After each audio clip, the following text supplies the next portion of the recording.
या फिर हम इसको यूट्राइन फिब्रोइड, ये भी बहुत कॉमन होता है। तो लायोमास एक तरह से कि एक कैंसर है, तो this is the benign tumour, benign tumour है, ठीक है, यूट्रस का। तो ये क्या नॉन कैंसर है, मतलब वो इससे कैंसर ये मैलिग्नेंट नहीं करता, बिनाइन एक ही जगह पे रहता है, ठीक है। और ये डेवलप कहाँ से होता है, तो जो मायोमेट्रियम लेयर है, जो मायोमेट्रियम जो मस्कुलर लेयर है यूट्रस की, वहां पे ये, वहां से डेवलप होता है, ठीक है। एंड जो आगे बना किस चीज का होता है, तो मोस्टली जो फाइब्रस कनेक्टिव टिश्यू है, फाइब्रस कनेक्टिव टिश्यू प्लस जो स्मूथ मसल्स, जो हमने डिस्कस किया कि मसल लेयर में बना था, तो स्मूथ जो मसल सेल है उनसे ये मिलके बना होता है, ठीक है। ओरिजिनेट वो मायोमेट्रियम से होता है। एंड ये मसल कनेक्टिव जो fibrous connective tissue plus smooth muscle cells है उनका ये बना होता है। तो ये एक तरह से कि फाइब्रोइड्स को हम not cancer, they are not cancer, ठीक है, ये कैंसर नहीं है। तो मोस्ट कॉमन है फीमेल रिप्रोडक्टिव सिस्टम का ये, मोस्ट कॉमन, ज्यादातर बहुत ज्यादा वुमेन्स में देखा जाता है। एंड नॉट कैंसर है, नॉन कैंसर है। एंड रेयरली ही, बहुत ही रेयर चांस होते हैं कि ये मेलिग्नेंट। तो इसके अंदर याद रखना यही है, दिस इज की बिनाइन ट्यूमर। एंड मोस्ट ऑफली ये एज है, जैसे जैसे एज फैक्टर बड़ा होता जाते हैं, मोस्टली ज्यादातर वुमेन्स मोर देन 50 ईयर्स है वहां पे ये होना स्टार्ट हो जाता है, ठीक है। एंड 70 to 80% वुमेन्स में ये देखा गया है यूट्राइन फिब्रोसिस होता है। बट थिंक कि इसके जो सिम्टम्स होते हैं वो एसिम्टोमेटिक होते हैं, तो ज्यादातर वुमेन्स को पता ही नहीं लगता कि उनको फिब्रॉइड यूट्रस है, अनलेस जब उनको सिम्टम्स आना स्टार्ट होते तब वो डायग्नोस हो पाता है। तो मोस्ट ऑफ ये जैसे जैसे एज होती है वैसे वैसे ये सिम्टम्स इसके बाद में रिप्रेजेंट होना स्टार्ट हो जाते हैं। एंड जब मेनोपॉज होना स्टार्ट हो जाता है, ज्यादातर ये देखा गया है कि जो अफ्रीकन लोग होते हैं उनमें ये मोस्ट कॉमन होता है, they are majority of people, उनमें बहुत से ज्यादा होता है, ठीक है। अब ये है कि ये फिब्रोइड्स होते क्यों हैं, डेवलप क्यों होता है, क्या रीजन है कि ये फिब्रोइड्स बनते हैं, फिब्रोइड्स बनने का रीजन क्या है। तो रीजन ये है कि हमारे जो मेजर हार्मोन, जो मोस्टली जो फिब्रोइड्स होते हैं वो हार्मोनल डिपेंडेंट होते हैं, हार्मोन डिपेंडेंट होते हैं। तो हार्मोन कौन कौन से इसके ऊपर डिपेंड, किन किन पे डिपेंड करता है, जो एस्ट्रोजन एंड प्रोजेस्टेरोन, पूरे रिप्रोडक्टिव सिस्टम में एस्ट्रोजन प्रोजेस्टेरोन की वजह से ही जब ये बहुत ज्यादा स्टिमुलेट होता है, बहुत ज्यादा आगे ग्रोथ एक्सेसिवली जब सिक्रिएट होते रहते हैं तो ये आगे सेल ग्रोथ करवाना स्टार्ट कर देते हैं। तो एस्ट्रोजन हार्मोन क्या करता है, एस्ट्रोजन हार्मोन है वो ग्रोथ को स्टिमुलेट करता है, ओके। एंड प्रोजेस्टेरोन क्या कर देता है, आगे फर्दर और ज्यादा जो फिब्रॉइड है उसको इनलार्जमेंट करने में प्रमोट करता है। सो ये भी आगे उसकी और ग्रोथ करवा देता है, सो फर्दर प्रमोट्स इनलार्जमेंट। अब आगे जाके क्या हो जाते हैं, धीरे धीरे जैसे ही मतलब कई सालों तक वो ग्रो करते जाते हैं ड्यूरिंग रिप्रोडक्टिव ईयर्स, लाइक जब वो उनका शुरू में जब मीनार के स्टार्ट हो गया, देन धीरे बहुत ज्यादा ग्रोथ हुई, तो इनका ये जो फिब्रोइड है फर्दर आगे ग्रोथ करते जाते हैं, ठीक है। एंड जब प्रेगनेंसी होती है तो ड्यूरिंग प्रेगनेंसी ये बहुत ज्यादा इनलार्ज हो जाते हैं, अभी तक पेशेंट को कोई सिम्टम्स नहीं है, कुछ भी नहीं है, बट ये क्या ग्रो करे जा रहे हैं। बट वेरी इंपॉर्टेंट, जब मीनोपोज हो जाता है, मीनोपोज के बाद ये श्रिंक होना स्टार्ट हो जाते हैं, तो आफ्टर मीनोपोज ये श्रिंक हो जाते हैं, सिकुड़ जाते हैं। अब है टाइप ऑफ फिब्रॉइड्स, कौन से टाइप्स के फिब्रॉइड्स होते हैं, तो उसके अंदर 3 टाइप्स के होते हैं। फर्स्ट इज सब म्यूकोजल, सब म्यूकोजल, सब म्यूकोजल जो होते हैं वो जस्ट जहाँ पे हमारे एंडोमेट्रियम है, एंडोमेट्रियम लेयर के जस्ट नीचे ही होते हैं, लाइक मायोमेट्रियम से डेवलप होते हैं, तो एंडोमेट्रियम के जस्ट नीचे होते हैं, so they are just located beneath, मतलब जस्ट नीचे बीनाइथ द एंडोमेट्रियम। इनके सिम्टम्स क्या होते हैं, जब पेशेंट्स को जब ये आगे सिम्टम क्या करते हैं, तो they are causing very heavy menstrual bleeding, patient को बहुत ज्यादा हैवी, फीमेल को मेंस्ट्रुअल ब्लीडिंग होना स्टार्ट हो जाती है, जब बहुत ज्यादा ब्लीडिंग होती है तभी वो डायग्नोस हो पाते हैं। एंड इसके साथ इतनी ज्यादा ब्लीडिंग होने लगती है तो सीवियर अनीमिया होना स्टार्ट हो जाता है ब्लीडिंग के साथ। इनफर्टिलिटी का वेरी कॉमन रीजन है, क्योंकि आगे यूट्रस के उसकी जो अंदर जाइगोट में इम्प्लांटेशन होनी होती है, तो ये क्या कर देता है, आगे लेयर्स है उनको डैमेज करना स्टार्ट कर देते हैं। एंड रिकरेंट मिसकैरेज बहुत करो, तो उसके लिए इसलिए फिब्रॉइड यूट्रस है वो थोड़ा सा डेंजर हो सकता है। तो सब म्यूकोजल जब भी कभी लगे कि सब म्यूकोजल फिब्रॉइड मीन्स बहुत ज्यादा एबनॉर्मल उसको ब्लीडिंग होगी, so abnormal uterine will bleeding will be there. Second type है, सेकंड होता है हमारा इंट्रा इंट्रा इंट्राम्यूरल है। This is most common type, ये मोस्ट कॉमन टाइप के फिब्रॉइड्स होते हैं, ठीक है। एंड ये होते हैं, ये जो यूट्राइन, हमने कहा था कि लायोमा जो है यूट्राइन फिब्रॉइड है मायोमेट्रियम से डेवलप होते हैं, तो ये मायोमेट्रियम के अंदर ही लोकेटेड होते हैं। तो ये जो यूट्रन के अंदर मसल वॉल वाली लेयर है वहां पे ये प्रेजेंट होते हैं, वहीं पे ये रहते हैं। इनके सिम्टम्स क्या होते हैं, जब ये वाला होता है तो इससे पेशेंट्स को यूट्रस है, यूट्र का साइज है वो बहुत ज्यादा इनलार्ज होना स्टार्ट हो जाता है, ठीक है। हैवी ब्लीडिंग तो होती है and severe pelvic pain will be there, क्योंकि जब प्रेशर बढ़ना स्टार्ट होगा यूट्रस का तो पेल्विक पेन होना स्टार्ट हो जाएगा। देन पेशेंट में हैव डिसमेनोर। नेक्स्ट है थर्ड टाइप का यूट्राइन फिब्रोसिस। थर्ड टाइप वाले होते हैं वो सब सीरोसल। क्या होता है, ये जो यूट्राइन का जो आउटर सरफेस है, ठीक है, आउटर सरफेस के ऊपर ये लोकेटेड होते हैं। ये जब इनका सिम्टम्स होते हैं तो this is located on outer uterine surface, ठीक है। इसके अंदर क्या सिम्टम्स देखने को मिलते हैं, इसके अंदर यूजली प्रेशर्स वाले सिम्टम्स होते हैं। तो patient feel pressure symptom like patient को यूरिनरी फ्रीक्वेंसी हुई, constipation will be there, pelvic pressure and back pain, ये वाले सिम्टम होते हैं। तो इनके अंदर ब्लीडिंग बहुत कम होती है, bleeding there is less bleeding, so very less bleeding. ये आगे सिम्टम्स कैसे कैसे पेशेंट को सिम्टम आते हैं, जब जैसे जैसे जो फिब्रॉइड है ग्रोथ होता है, तो कैसे उससे जैसे जैसे फिब्रॉइड है वो ग्रो करेगा तो पेशेंट को सिम्टम आना स्टार्ट हो जाते हैं। तो patho we are going to discuss. तो सबसे पहले क्या होता है कि जब वो ग्रो करते हैं यूट्राइन कैविटी के अंदर तो जो सरफेस एरिया वो इंक्रीज हो जाता है, तो इंक्रीज सरफेस एरिया, ठीक है। यूट्राइन कैविटी है वो लार्जर हो जाती है एज अ रिजल्ट, जिससे क्या होता है कि जो मायोमेट्रियम है अंदर, जब यूट्राइन कैविटी के ऊपर प्रेशर बढ़ता है वो इंक्रीज होना स्टार्ट हो जाती है, तो उससे क्या होता है जो एंडोमेट्रियम है वो शेड होना स्टार्ट हो जाती है। देन इसके साथ साथ उनको फीमेल है, फीमेल को हैवी यूट्राइन ब्लीडिंग होना स्टार्ट हो जाती है, तो क्योंकि एंडोमेट्रियम है वो बहुत ज्यादा शेड होती है, सो मोर एंडोमेट्रियम शेड होना स्टार्ट हो जाती है। इसके साथ साथ बहुत ज्यादा हैवी मेंस्ट्रुअल ब्लीडिंग हो, एक तो ये होता है। सेकंड क्या होएगा, अब यूट्राइन जो कॉन्ट्रैक्शन है, ठीक है, वो इम्पेयर्ड हो जाते हैं। सो इम्पेयर्ड की मसल लेयर के अंदर ये डेवलप हो रहा है यूट्राइन फिब्रॉइड्स, तो वहां पे अंदर मस्कुलर लेयर के अंदर ये यूट्राइन कॉन्ट्रैक्शन उनको इम्प्रेड कर देता है, ठीक है।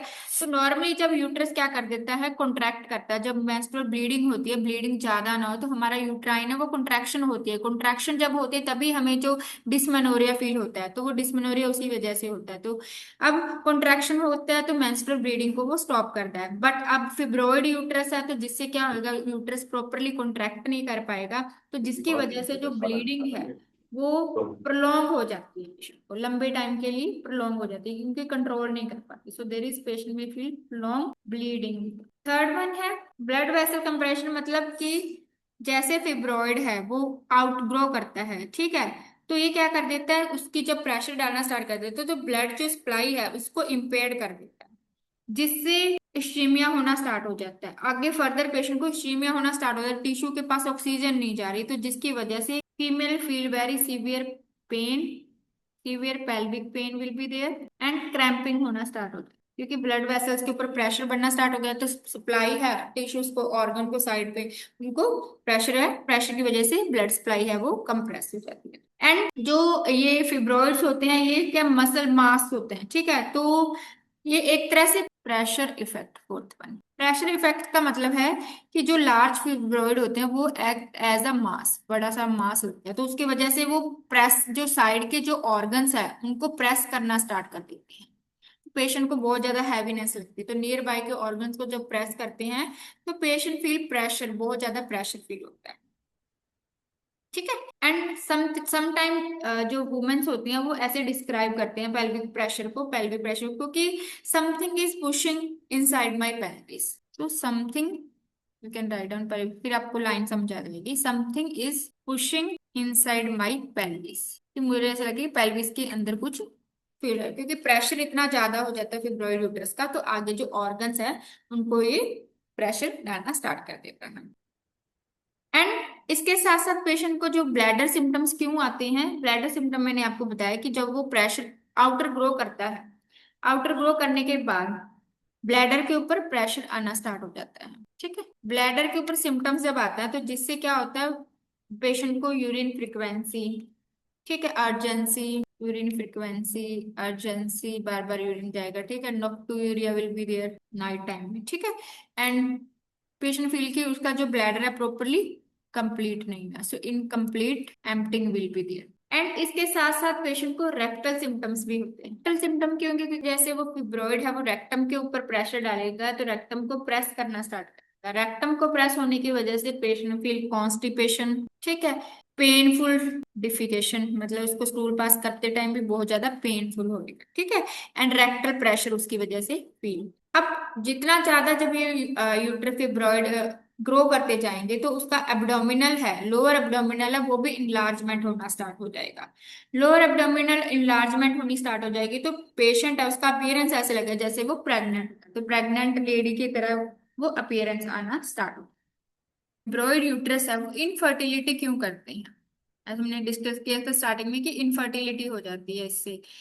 तो इनफर्टिलिटी क्यों होती है? क्योंकि यूट्राइन कैविटी है, उसके ऊपर जब प्रेशर बढ़ता है, ठीक है, प्रेशर बढ़ने की वजह से वहां पे डिस्टॉर्शन हो जाता है, मीन्स वो प्रॉपरली फिट नहीं हो पाती, डैमेज होना स्टार्ट हो जाती है। तो जिसकी वजह से जो एम्ब्रियो क्या होता है, एम्ब्रियो हमारे आगे एंडोमेट्रियम में उसने इम्प्लांट होना था, तो जिसकी वजह से जो एम्ब्रियो है वो प्रॉपरली इम्प्लांट नहीं हो पाता।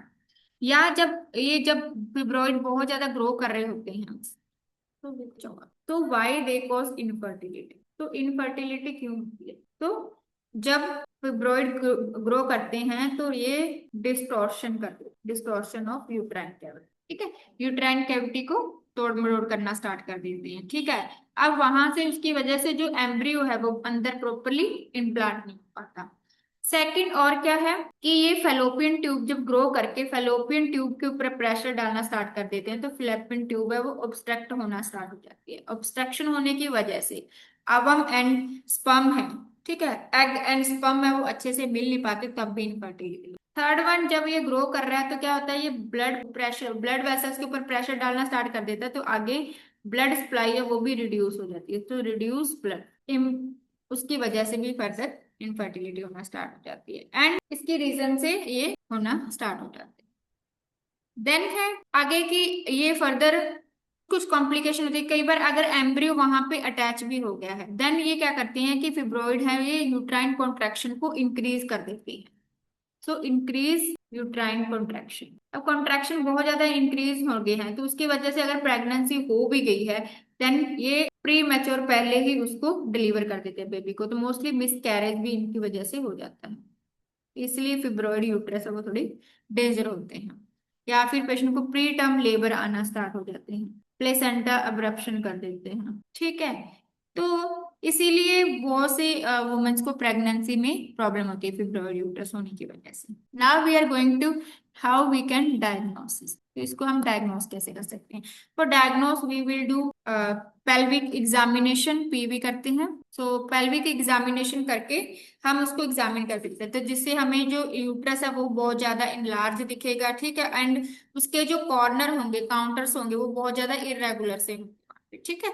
नेक्स्ट है हम इसके लिए हम ultrasound, this is gold standard की अल्ट्रासाउंड में तो हमें डेफिनेटली पता चल जाएगा जिसके अंदर उसका जो लोकेशन है, साइज कितना बड़ा है, तो वो हम अल्ट्रासाउंड से डिटेक्ट कर सकते हैं। साथ के साथ हम एमआरआई भी करवा सकते हैं जिससे कि जो अगर बहुत ज्यादा लार्ज फिब्रॉइड्स है वो कहाँ पे, उसकी लोकेशन कहाँ पे वो बहुत ज्यादा कंप्रेस कर रहा है, तो we can detect side by side organs वहां पे किस किस को वो कर रहा है, तो हम उसको डिटेक्ट कर सकते हैं।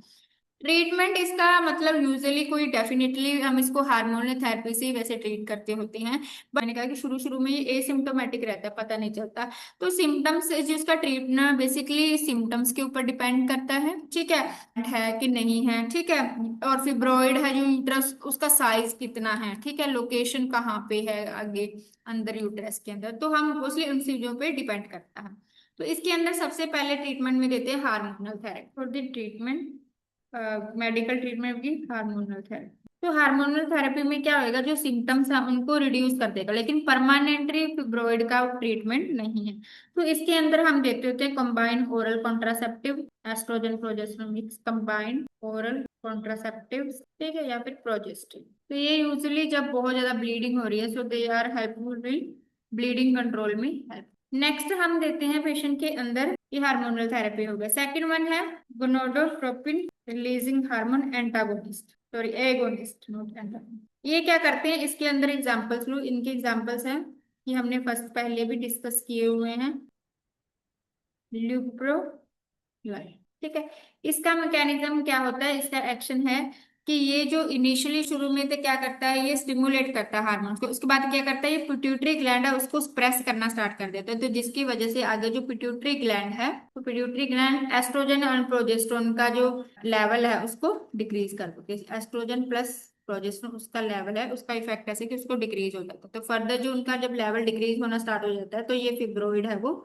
श्रिंक होना स्टार्ट हो जाता है, तो फॉर श्रिंकेज में ये हेल्प करते हैं। एंड वेरी इंपॉर्टेंट, अगर फिब्रोइड यूट्रस के लिए हमारे आगे सर्जरी प्लान है, स्टेक्टमी वगैरह करनी है, ठीक है, तो ये प्री ऑप भी दिए जाते हैं। प्री ऑप इसलिए देते हैं इसको कि सो दैट जो यूट्रस है वो अच्छे से फिब्रोइड है वो श्रिंक हो जाए, ठीक है, स्मॉलर फिब्रोइड हो जाए, ब्लीडिंग कम हो और जो सर्जरी है वो इजी हो जाए। बट जब ये दे रहे हैं इसके साइड इफेक्ट भी होते हैं, तो very important, you have to remember side effect, this is important, आपने याद रखना इस स्टेप को।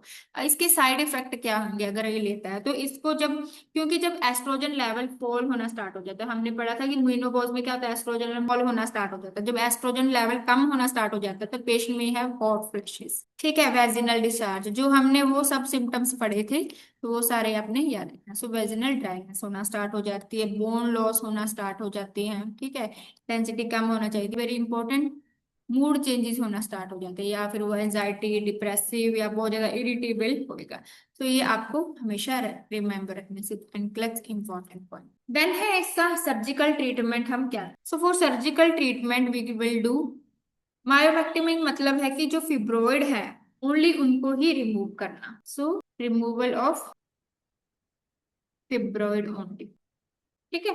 ये क्यों करना है, क्योंकि कुछ वुमेन्स होती हैं जिनको आगे फ्यूचर में प्रेगनेंसी चाहिए, सो उसके अंदर हम मायोमेक्टमी करते हैं, तो दे जिन जिनको प्रेगनेंसी करनी है आगे, so we will do myomectomy, ठीक है।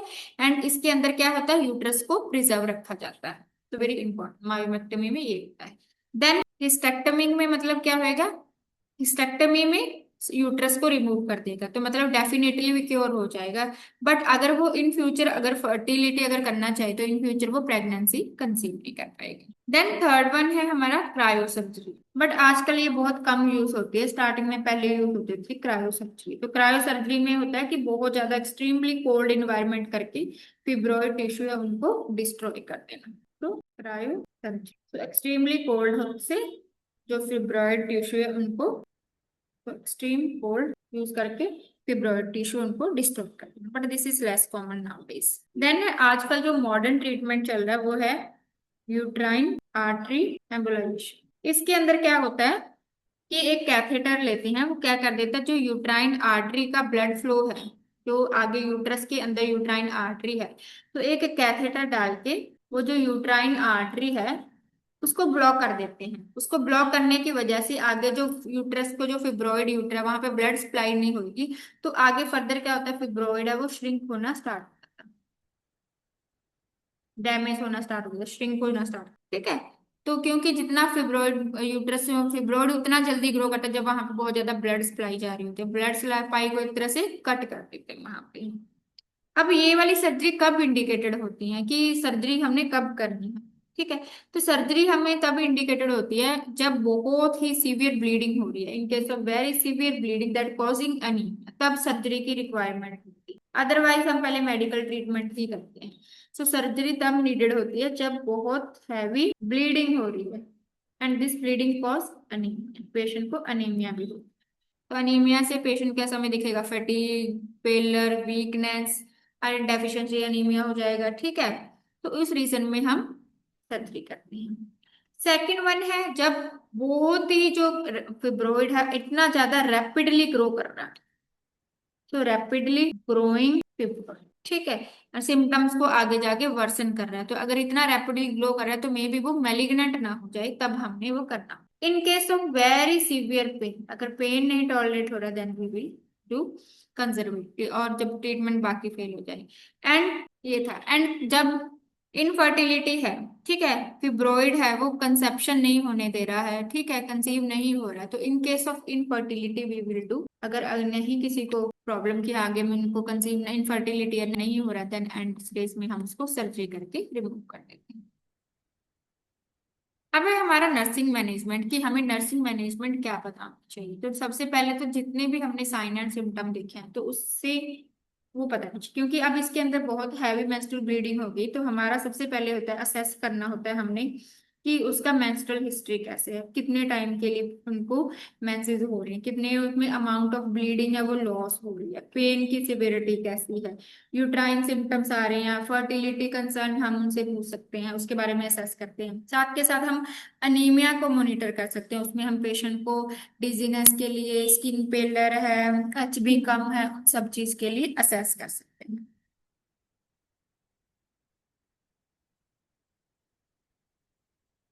तो for nursing management first we have to assess, assessment करनी है, तो असेसमेंट क्या क्या करनी है।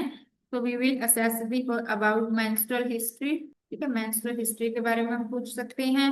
अमाउंट ऑफ ब्लीडिंग कितना लॉस हो रहा है, सो अमाउंट ऑफ ब्लीडिंग के बारे में पूछ सकते हैं। थर्ड वन, पेन सिविरिटी, कितना पेन की सिविरिटी लेवल है उसको हम पूछ सकते हैं। यूरिनरी सिम्टम्स के बारे में पेशेंट से असेस कर सकते हैं। एंड फर्टिलिटी कंसर्न्स, कि उनको फर्टिलिटी में कोई प्रॉब्लम तो नहीं आ रही, वो सब हम पेशेंट से असेस कर सकते हैं। And third second we have to always monitor for anaemia, तो अनीमिया के लिए मॉनिटर करना। Then we have to teach the patient कि उनको रिपोर्ट करना है कि बहुत एक्सेसिव अगर ब्लीडिंग हो गया, patient have excessive bleeding, severe pain, ठीक है, डिजीनेस हो रहा है, कि इसको आगे हाइपोटेंशन ना हो उसके लिए, ठीक है, तो we have to teach them. And post op अगर कोई सर्जरी हुई है, उसकी मायोमेक्टमी हो गई है, हिस्टेक्टमी हो गया, so after hysterectomy we have to always assess about कितना ब्लीडिंग हो रहा है, पेन लेवल को असेस करना है, इन्फेक्शन प्रिवेंशन के बारे में बताना है, and early ambulation very very important. So post op care is very very, तो पोस्ट ऑफ में, सो आफ्टर मायोमेक्टमी या फिर hysterectomy, so we will monitor about bleeding, ठीक है, we have to always assess pain and prevent infection, ठीक है, encourage about early ambulation, नहीं तो उनको डीप वेन वे ब्लड क्लॉट वगैरह में, डीप वेन्स में अगर वो एम्बुलेशन नहीं करते। तो ये था हमारा topic fibroid. So you can remember by mnemonics, fibroid mnemonics से भी आप इसको याद रख सकते हो।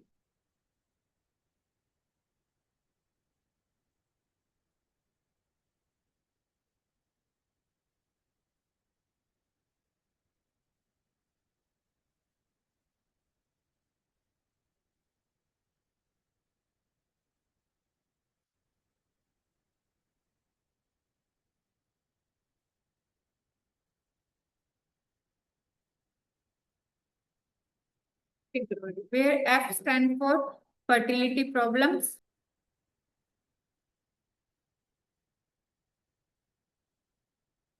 ठीक है, I stand for increased bleeding, P stand for bladder pressure, R stand for rectal pressure, O stand for outgrowing blood supply, मतलब ब्लड सप्लाई को कम कर रहा है, जिससे पेशेंट को क्या होगा, फर्दर पेन फील होना।